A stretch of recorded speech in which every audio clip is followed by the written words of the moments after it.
రామాయణం.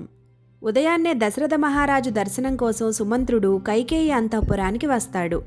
ఓ కైకేయీదేవి, రాజుగారు ఎక్కడ? ఈరోజే కదా రామ పట్టాభిషేకం. రాజుగారు అంతఃపురంలో లేరు, ఇక్కడ ఉన్నారని తెలుసుకుని వచ్చాను అని అడుగుతాడు.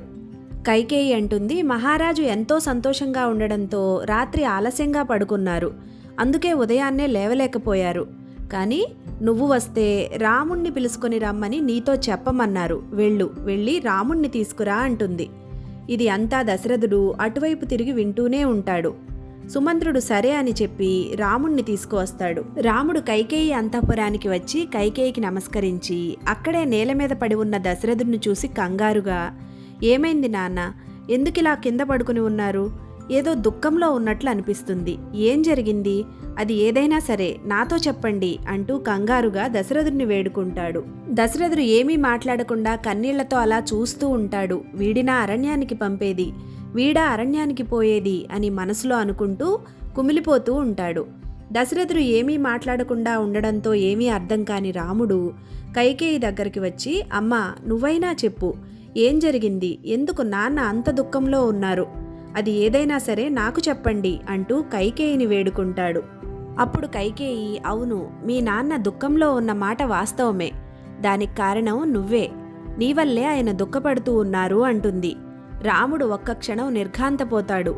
నా వల్ల నాన్నకు దుఃఖమా? ఏంటమ్మా, ఏంటా దుఃఖం? నాన్న ఏది చెప్తే అది చేసేవాణ్ణి కదా నేను. నా వల్ల దుఃఖపడుతున్నారంటున్నావా? అది ఏంటో నాకు చెప్పమ్మా అని మళ్ళీ అడుగుతాడు. మీ నాన్న భరతుడికి యువరాజ పట్టాభిషేకం చేయాలనుకుంటున్నారు. నువ్వు 14 సంవత్సరాలు వనవాసానికి వెళ్ళాలి. ఇవి నీకు ఎలా చెప్పాలో తెలియక ఆయన దిగులు పడుతున్నారు అంటుంది కైకేయి. రాముడు క్షణం ఆలస్యం చేయకుండా, అలాగే అమ్మా, అలాగే చేద్దాం. ఈ విషయం నాకు చెప్పడానికి నాన్న దుఃఖపడడం ఏంటి? నువ్వు చెప్పినా నీ మాటకు ఎదురు చెప్పేవాణ్ణి కాదు కదా నేను.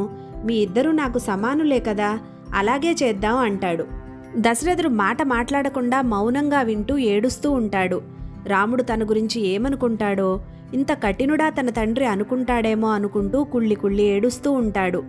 రాముడంటాడు, అమ్మా, భరతుడు నా బహిప్రాణం. నేను రాజైతే ఒకటా, నా తమ్ముడు రాజైతే ఒకటా? నాకు రాజ్యం కావాలా? నా తమ్ముడే నాకు ప్రాణం కదా. భరతుడు రాజు కాబోతుంటే నేను కాదంటానా అమ్మా అంటూ కైకేయికి నమస్కరిస్తాడు. రాముడు ఇంకా ఏమంటున్నాడో తర్వాత కథలో విందాం. జై శ్రీరామ్.